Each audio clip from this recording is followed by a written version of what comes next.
अस्सलामुअलैकुम dear students, आज के वीडियो में हम पढ़ेंगे रिलेटिव प्रोनाउन। रिलेटिव प्रोनाउन जो है ना, प्रोनाउन की एक टाइप है और ये एक बहुत ही इंपॉर्टेंट टाइप है जिसमें अक्सर एसएसटी या इस तरह के दूसरे जो कॉम्पिटिटिव एग्जाम्स होते हैं उनमें सवाल दिए जाते हैं और student most of the time confuse हो जाते हैं कि कौन सा रिलेटिव प्रोनाउन हमने कहाँ पे इस्तेमाल करना है। तो ये सारी चीजें मैं आपको इस वीडियो में कंप्लीटली डिटेल के साथ समझाऊंगा। अच्छा, सबसे पहले हम डिफाइन करते हैं कि रिलेटिव प्रोनाउन होता क्या है।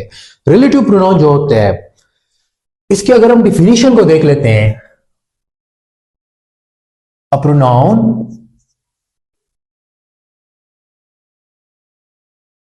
दैट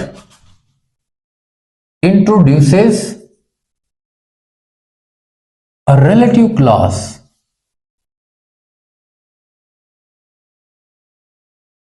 रिलेटिव क्लास को जो है ना हम रिलेटिव प्रोनाउन को हम सिंपली इस तरह डिफाइन करते हैं कि a pronoun that introduces a relative class, वो प्रोनाउन है जो रिलेटिव क्लास को के शुरू में लगते हैं। रिलेटिव क्लास को हम जो है ना एडजेक्टिव क्लास भी कहते हैं।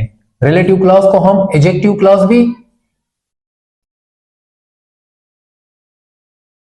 कहते हैं, ठीक है। तो रिलेटिव प्रोनाउन वो प्रोनाउन होता है जो एडजेक्टिव या रिलेटिव क्लास के शुरू में लगता है। अच्छा, एक तो ये डिफिनीशन हो गई रिलेटिव प्रोनाउन की। दूसरा आपने पॉइंट याद रखना है कि जो रिलेटिव प्रोनाउंस होते हैं ना, it refers back to the noun used earlier in a sentence, ठीक है।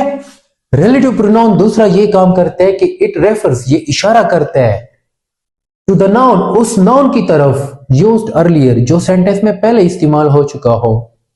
तो रिलेटिव प्रोनाउन को हम दो तरह से समझते हैं कि रिलेटिव प्रोनाउन वो प्रोनाउन होता है जो रिलेटिव यानी एडजेक्टिव क्लास के शुरू में लगता है, और वो रिलेटिव प्रोनाउन जो है ना वो अपने से पहले वाले इस्तेमाल शुदा नाउन की तरफ इशारा भी करता है।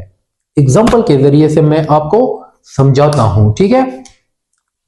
एग्जाम्पल्स को जरा देखते हैं।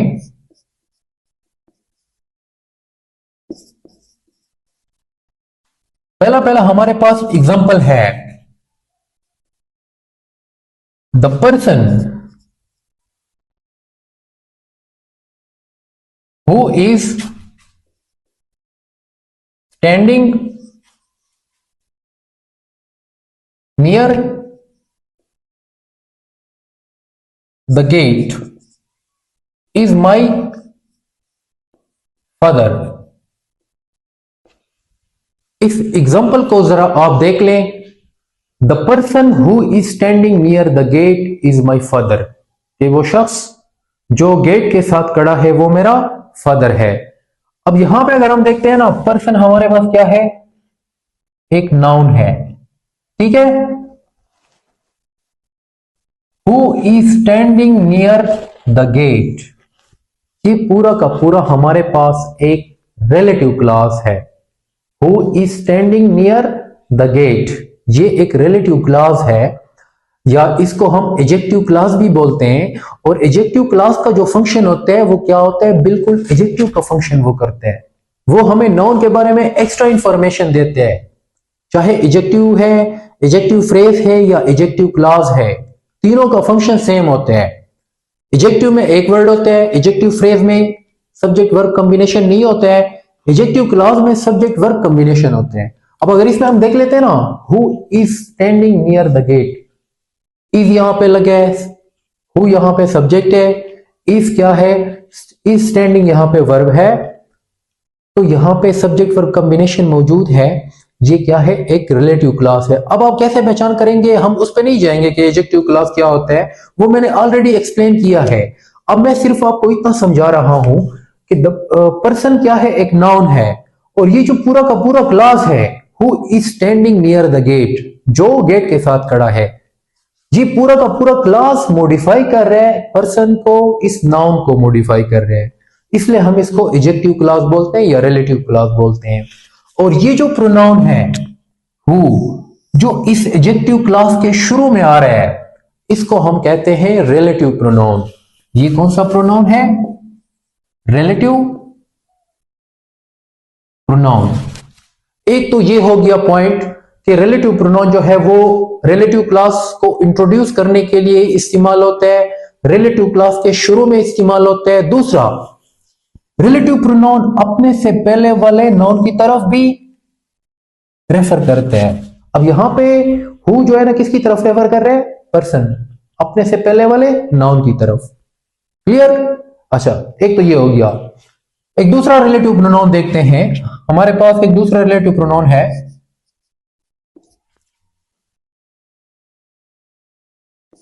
The girl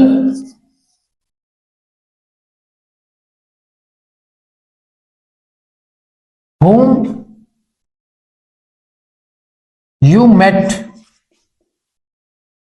is a doctor।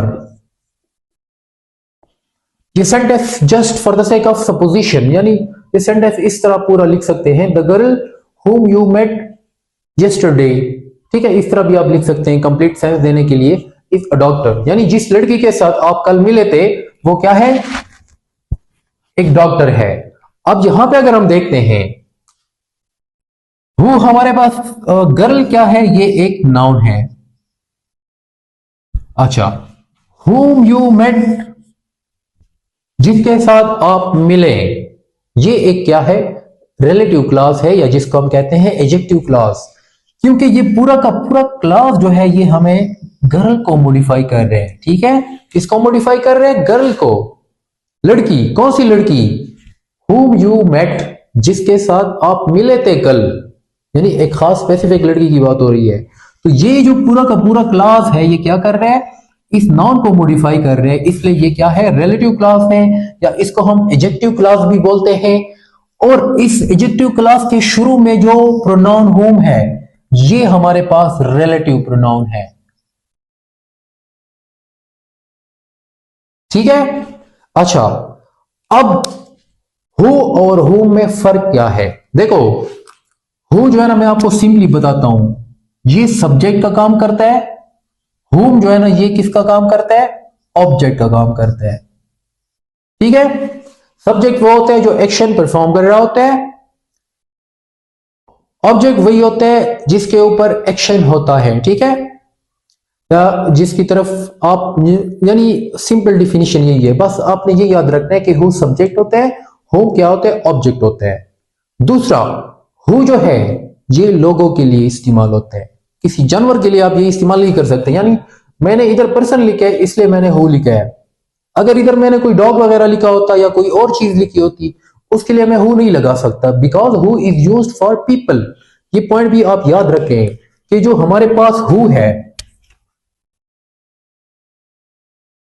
Who and whom, ये दोनों प्रोनाउन जो है ये पीपल यानी लोगों के लिए आप इस्तेमाल करते हो। ठीक है, हमेशा ये याद रखते हैं ये लोगों के लिए इस्तेमाल होते हैं। कभी भी एमसीक्यूज दिया होता है, यहाँ पे कोई नाउन है और वो पर्सन नहीं है, कोई शख्स नहीं है, बल्कि नॉन लिविंग थिंग है, या कोई जानवर है या कोई और चीज है, तो फिर आप इधर हु नहीं लगा सकते। ठीक है, क्योंकि हु कभी भी हमेशा पीपल यानी लोगों के लिए इस्तेमाल होते हैं। और फर्क ये है कि ये सब्जेक्ट है और ये ऑब्जेक्ट है। ठीक है, तीसरा एग्जांपल देखते हैं।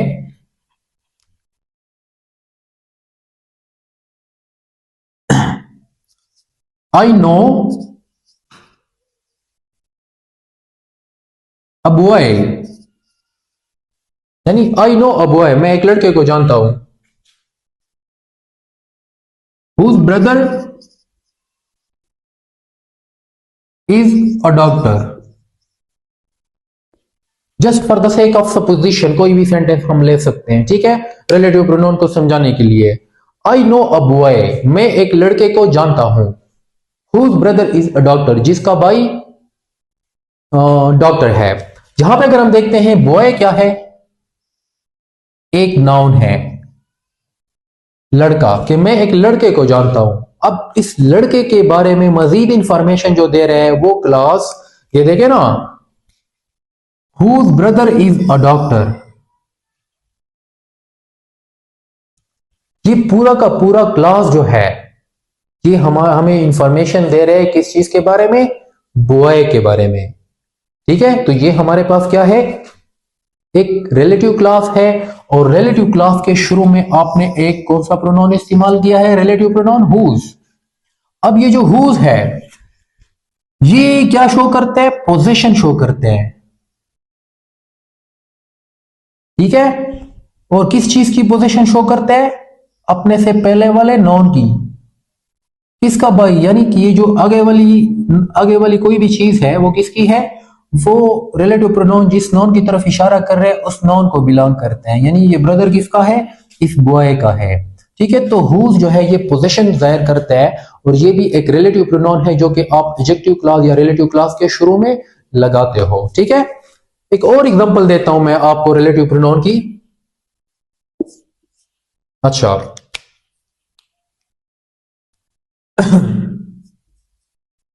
The book that I bought yesterday is very boring. The book that I bought yesterday is very boring. यानी कि जो किताब मैंने कल खरीदी थी वो बहुत ज्यादा बोरिंग है। अच्छा, यहां पे देखे ना, बुक क्या है, एक नाउन है।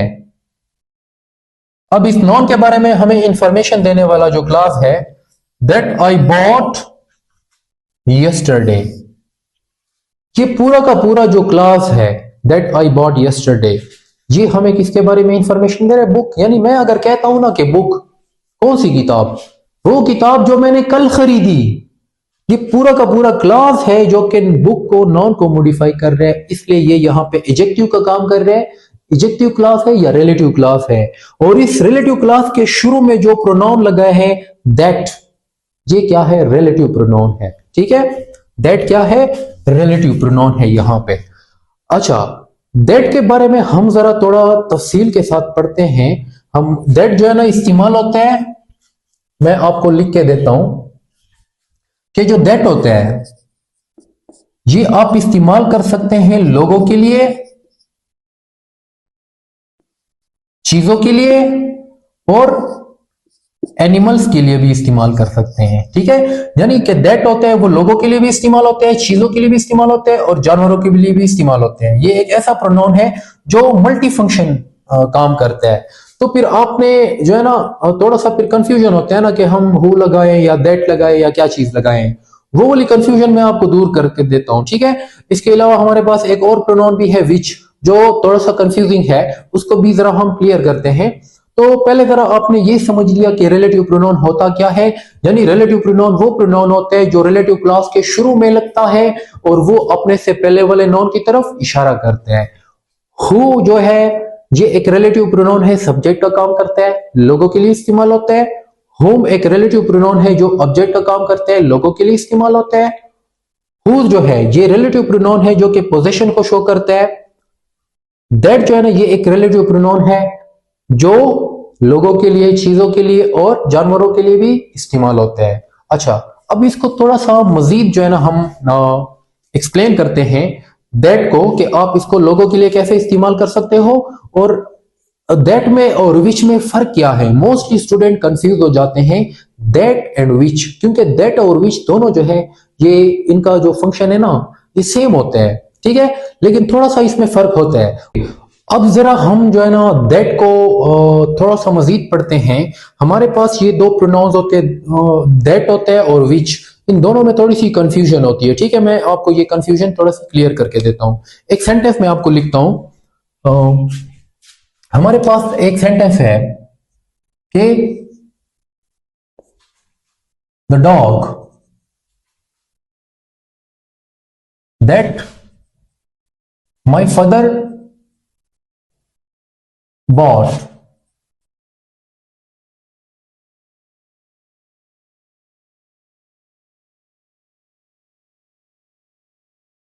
is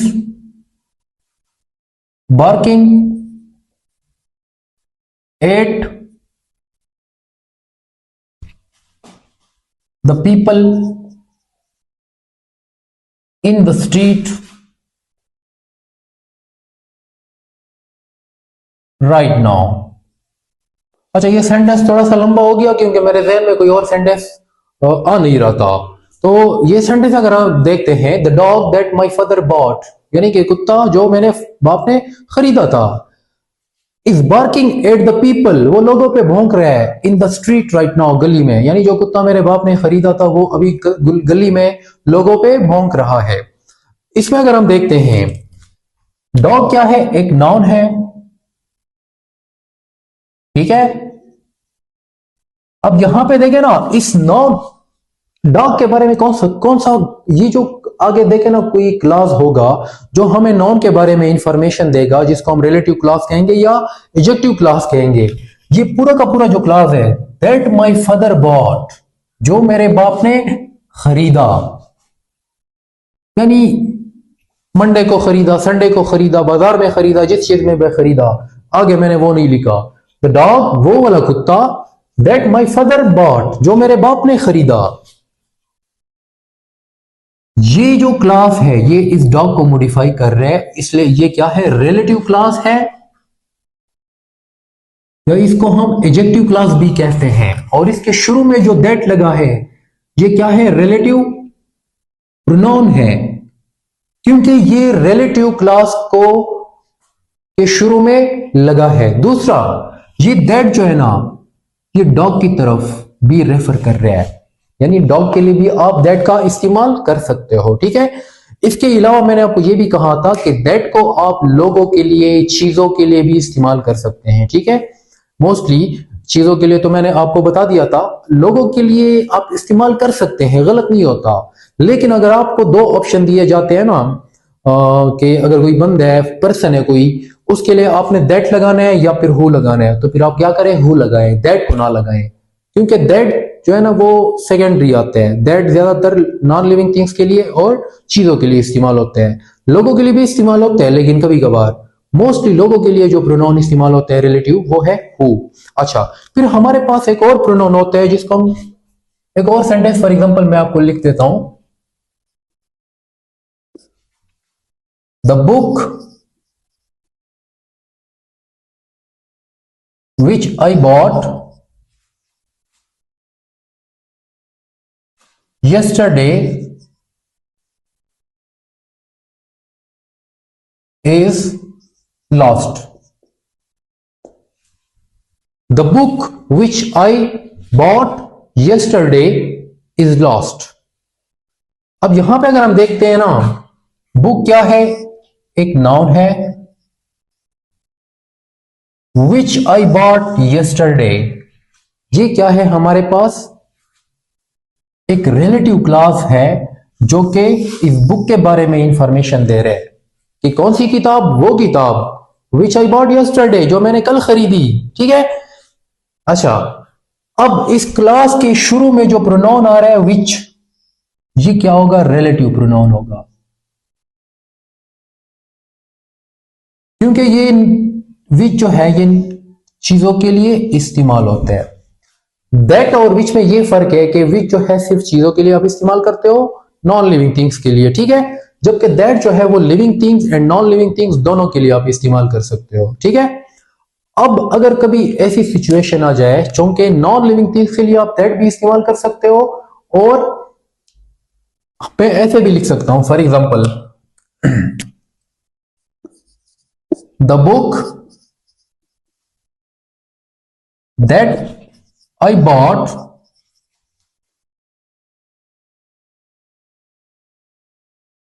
yesterday, आगे कोई भी सेंटेंस हो। यहां पे देखें, बुक फिर से क्या है, नाउन है, that I bought yesterday ये फिर से एक रिलेटिव क्लॉज है,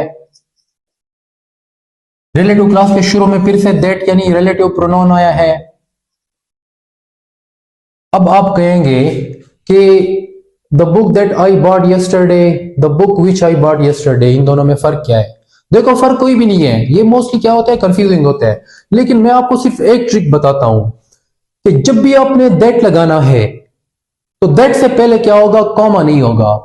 लेकिन जब विच लगाओगे तो आपने देखना है कि अगर नाउन से पहले कॉमा लगा है, जिस नाउन की तरफ वो पॉइंट कर रहा है उससे पहले कॉमा लगा है ना, तो उसके बाद आप क्या लगाओ, विच लगाओ। लेकिन अगर कॉमा नहीं है तो फिर उस नाउन के बाद आप क्या लगाओ, दैट लगाओ।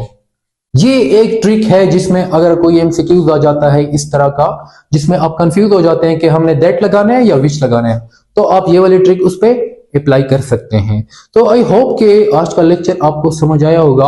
अगर आपको ये वीडियो पसंद आती है तो काइंडली मेरे चैनल को सब्सक्राइब कीजिए और इस वीडियो को भी लाइक कीजिए। अगर आपका कोई सवाल है तो आप कमेंट्स में पूछ सकते हैं। That is all for today, see you next.